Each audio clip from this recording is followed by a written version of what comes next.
बहुत समय पहले की बात है। एक राजा जिनका नाम वीर प्रताप सिंह था, बहुत ही वीर, कुशल और न्यायप्रिय राजा थे।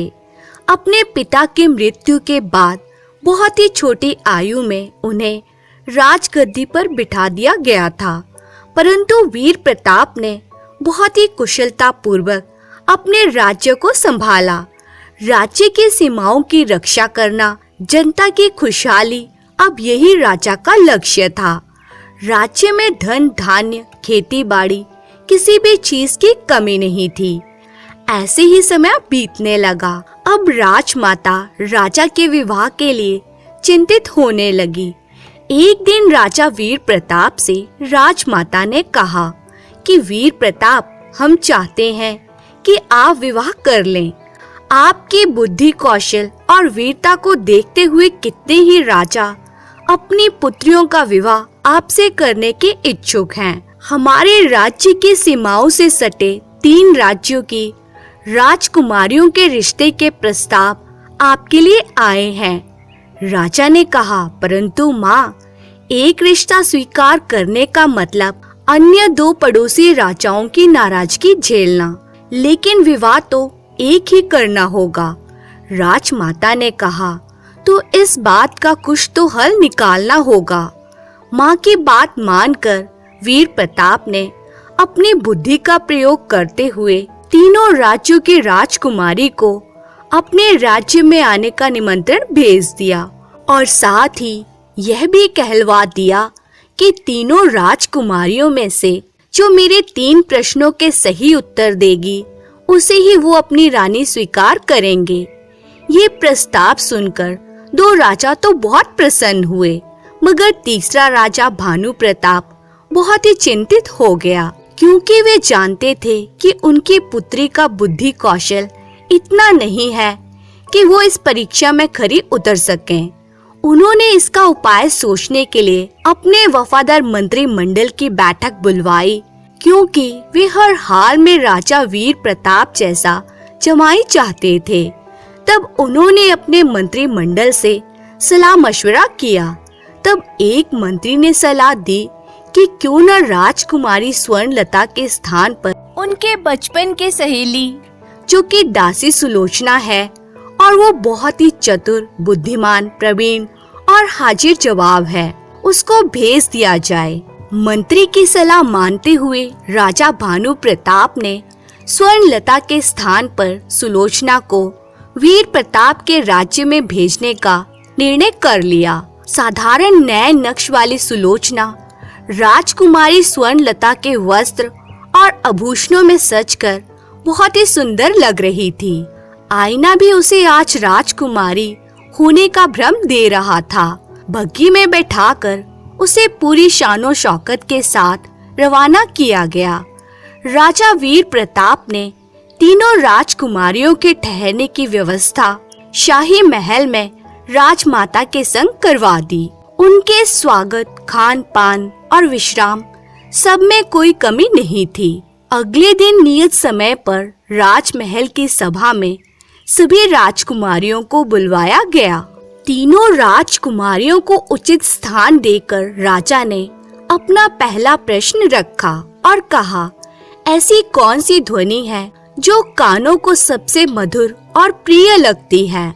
सबसे पहले राजकुमारी कलावती ने जवाब दिया, कोयल की मीठी आवाज सबसे मधुर ध्वनि है। दूसरी राजकुमारी अवंतिका बोली, मधुर संगीत मन को सुकून और शांति देता है। इससे मधुर और प्रिय लगने वाली कोई भी ध्वनि संसार में नहीं है। अब बारी स्वर्णलता बनी सुलोचना की थी। सबका ध्यान उसकी ओर था। वे मुस्कुराई और बोली, मैं इस प्रश्न का जवाब देने से पहले आपसे कुछ पूछना चाहती हूँ। राजा ने इशारे से अनुमति दे दी। वे बोली, आप निश्चित ही बुद्धि में प्रखर, युद्ध कौशल में निपुण होने के साथ साथ सुंदर रूप और आकर्षक व्यक्तित्व के स्वामी हैं। आज हर राज्य आपसे रिश्ता जोड़ना चाहता है, परंतु सत्य तो यह है कि आप जैसे मधुर भाषी, सुडौल काया और आकर्षक व्यक्तित्व के धनी राजा से विवाह करना कोई भी राजकुमारी अपना सौभाग्य समझेगी।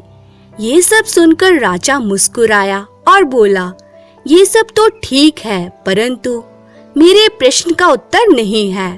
तब वे बोली, यही तो आपके प्रश्न का उत्तर है।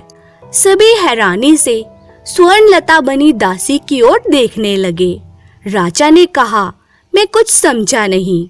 तब वे बोली, महाराज, प्रशंसा प्रशंसा ही कानों को प्रिय लगने वाली सबसे मधुर ध्वनि है। जैसे मेरे कहे कुछ शब्द जो असत्य भी नहीं परंतु आपकी प्रशंसा में ही थे, उन्होंने आपके हृदय की प्रसन्नता को चेहरे पर प्रकट कर दिया। तालियों की गड़गड़ाहट से सभी सभाजनों ने अपनी सहमति व्यक्त की। अब राजा ने दूसरा प्रश्न रखा, ऐसा कौन है जो रहता तो एक जगह है परंतु अपनी इच्छा से पलक झपकते ही मीलों दूर तक विचरण कर सकता है। राजकुमारी कलावती अब खामोश थी, परंतु अवंतिका बोली, ईश्वर ही अपनी इच्छा से पलक झपकते विचरण कर सकते हैं। इस संसार में किसी और में ऐसी ताकत कहाँ? सभी इस बात पर सहमत थे, परंतु फिर सभी की आंखें स्वर्णलता की ओर घूम गई। वे बोली, ईश्वर का वास हर जगह नहीं, कण कण में है, तो उन्हें कहीं विचरण की आवश्यकता ही नहीं है। हमारे शरीर में निवास करने वाला हमारा मन हमारी कल्पना शक्ति का माध्यम है। मन ही एक ऐसी चीज है जो रहती तो एक जगह है परंतु पल भर में पंख लगाए दूर तक विचरण कर सकता है।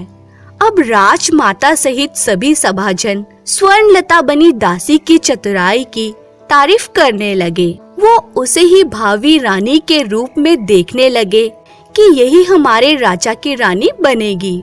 अब राजा ने तीसरा प्रश्न रखा, ऐसा कौन सा कर्म है जिसे करने पर किसी भी बुद्धिमान को पछतावा होगा?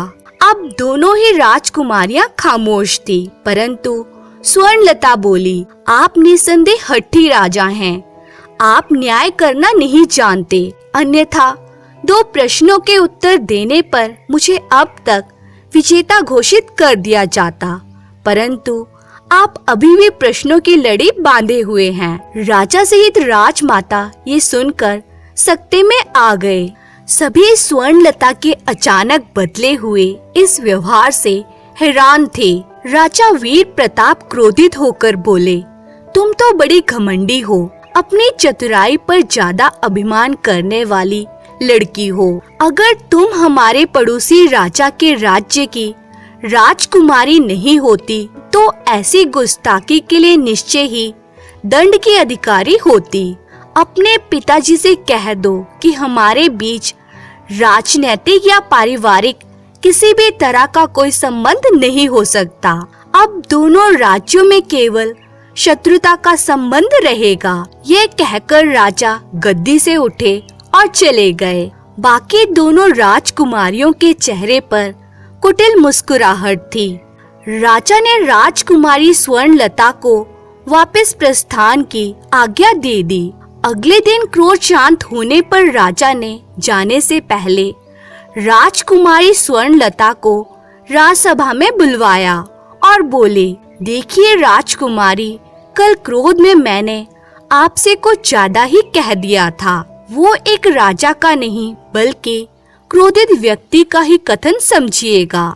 हमारा आपसे विवाह ना होने की स्थिति में भी दोनों राज्यों में संबंध मित्रता का ही होगा, शत्रुता का नहीं। मैं अपने कहे अनुचित कथन वापस लेता हूँ। आप हमारे राज्य में आए हैं, इसलिए ईश्वर स्वरूपी अतिथि हैं, तो अतिथि से क्रोध भरे व्यवहार व अपशब्दों के लिए मैं क्षमा चाहता हूँ। स्वर्णलता के भेष में सुलोचना जो मुस्कुराने लगी और कहने लगी, राजा साहब, आपके तीसरे प्रश्न का उत्तर है क्रोध। क्रोध में कही गई बात चाहे आप जैसे राजा की हो या फिर किसी आम जन की, पछतावा ही देती है। यह सुनकर राजा हैरान रह गया और कहा, तो क्या आपने ये सब हमें क्रोधित करने के लिए कहा था? राजकुमारी ने मुस्कुराकर पलकों को झुकाकर हाँ का इशारा कर दिया। राजा अब राजकुमारी की चतुराई के कायल हो गए। उन्होंने उसी पल स्वर्णलता को भावी रानी बनाने की घोषणा कर दी। अब प्रजा में खुशी की लहर दौड़ गई।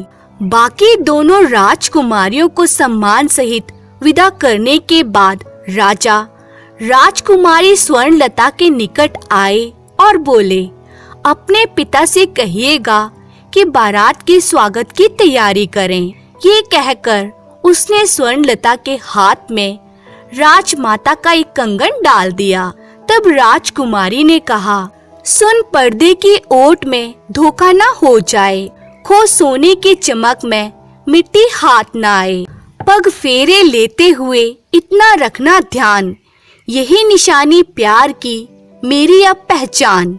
ये बात कहकर राजकुमारी अपने राज्य को रवाना हो गई। लेकिन अभी राजा वीर प्रताप उसकी कही बातों को समझ नहीं पा रहा था, परंतु वो जानता था कि अगर राजकुमारी ने कुछ कहा है तो इस बात में कोई रहस्य अवश्य होगा। इधर राजा भानु प्रताप इस रिश्ते की खबर सुनकर बहुत प्रसन्न था। उन्होंने जोर शोर से शादी की तैयारियां शुरू कर दी। निश्चित दिन बारात आ गई।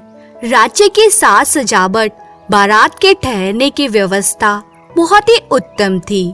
शुभ मुहूर्त पर राजा को मंडप पर बिठाया गया। पंडित जी ने मंत्र पढ़ना शुरू किया। दुल्हन के रूप में सजी राजकुमारी स्वर्णलता को मंडप पर लाया गया। सोने, चांदी और हीरे जवाहरातों के आभूषणों से सजी दुल्हन घूंघट लिए मंडप में आ गई। सभी बाराती ये देख रोमांचित हो गए। वह दुल्हन की एक झलक पाने को आतुर थे। कुछ यही हाल राजा वीर प्रताप का भी था, परंतु राजमाता के कहने पर भी राजा भानु प्रताप ने रीति रिवाज की दुहाई देते हुए विवाह के बाद ही मुंह दिखाई की रस्म करवाने को कहा। विवाह की रस्में शुरू हुई। इसी दौरान राजा वीर प्रताप का ध्यान राजकुमारी के हाथ की ओर गया, जो रत्न जड़ित कंगनों से सजा हुआ था, परंतु उसमें वीर प्रताप का पहनाया हुआ कंगन नहीं था। तभी वीर प्रताप को विदाई के समय राजकुमारी की कही बात याद आ गई और वो दुल्हन से बोले, दुल्हन के इस रूप में किया साज सिंगार, रही निशानी प्रेम की, रखी कहाँ बिसार। अब राजकुमारी स्वर्णलता ये सुनकर हैरान रह गई और वो कोई उत्तर नहीं दे सकी, क्योंकि ऐसी किसी प्रेम निशानी की बात तो सुलोचना ने उसे बताई ही नहीं थी। इस पर राजा वीर प्रताप ने पंडित को मंत्र रोकने का आदेश दिया और कहा कि ये वो राजकुमारी नहीं है जिसने हमारे प्रश्नों के उत्तर दिए थे। यदि विवाह होगा तो मैं उसे राजकुमारी के साथ करूंगा जिसने मेरे प्रश्नों के उत्तर दिए थे, अन्यथा मेरा विवाह नहीं होगा। राजा भानु प्रताप राजा वीर प्रताप से बहुत मिन्नतें करने लगे कि आप विवाह कर लीजिए, परंतु वे नहीं माने। इस पर राजा भानु प्रताप ने सोचा कि यदि वे राजनीतिक संबंधों को बचाने के लिए सुलोचना का विवाह इसी समय राजा वीर प्रताप से करवा दें, तो स्वर्णलता का दिल टूट जाएगा, और यदि मैं ये रहस्य ना ही बताऊं, तो राजा वीर प्रताप सुलोचना को कभी ढूंढ नहीं पाएंगे। यही वीर प्रताप की सजा होगी। वीर प्रताप ने जब राजा भानु प्रताप से उस लड़की के बारे में पूछा जो उसके राज्य में आई थी, तो भानु प्रताप ने उसे ना जानने का बहाना बनाकर इनकार कर दिया। अब स्थिति बारात लौटने की आ गई तो महल में हड़कंप मच गया। यह खबर दासी सुलोचना तक भी जा पहुंची, जो राजकुमारी स्वर्णलता के महल में नजरबंद कर दी गई थी। वह तो जैसे इसी खबर के इंतजार में थी, क्योंकि वह जानती थी कि ऐसा अवश्य होगा। तब सुलोचना ने उस कमरे के बाहर देखा जहाँ पकवान बन रहे थे। सुलोचना ने उन्हीं के चूल्हे में से जलती हुई एक लकड़ी उठाकर कमरे में आग लगा दी। रेशम के पर्दे धूं धूं कर जलने लगे। महल में लगी आग से हाहाकार मच गया। वहाँ सुरक्षा के लिए तैनात मंत्री ने तुरंत सभी दासियों को सुलोचना सहित घूंघट करके बाहर जाने को कहा। सभी दासियां एक पंक्ति में मंडप से होते हुए बाहर जाने लगी। चलते समय सुलोचना ने अपने पास एक कांच का बर्तन भी छिपा लिया था और मंडप से गुजरते हुए उसे नीचे गिराकर तोड़ डाला। अचानक हुई उस आवाज से वीर प्रताप और बाकी सभी का ध्यान उस ओर गया। सुलोचना शीघ्रता से वहां बिखरे कांच के टुकड़े समेटने लगी। तभी वीर प्रताप की नजर उसके हाथों में डले उस कंगन पर पड़ी और उसे समझते देर नहीं लगी कि यही तो वो राजकुमारी है। तभी तो इसने अपनी चतुराई से वीर प्रताप को अपने वहां होने का प्रमाण दे दिया था। वीर प्रताप मुस्कुराए और फिर उसके तरफ कदम बढ़ाकर बोले, तो अब मैं तुम्हें किस नाम से पुकारूं राजकुमारी? अपना घूंघट हटाते हुए उसने कहा, सुलोचना। अब भानु सहित सभी को आभास हो गया कि वीर प्रताप सुलोचना को पहचान चुके हैं। समय की नजाकत समझते हुए उन्होंने वीर प्रताप से क्षमा याचना की और उसी मंडप में सुलोचना का कन्यादान कर विवाह संपन्न करवाया। साथ ही राजा वीर प्रताप ने दोनों राज्यों में मित्रता का संबंध कायम रहने का वचन भी दे दिया। बहुत सा दान दहेज देकर कन्या को विदा किया गया। इस तरह अपनी चतुराई से एक दासी राज्य की रानी बन गई। धन्यवाद।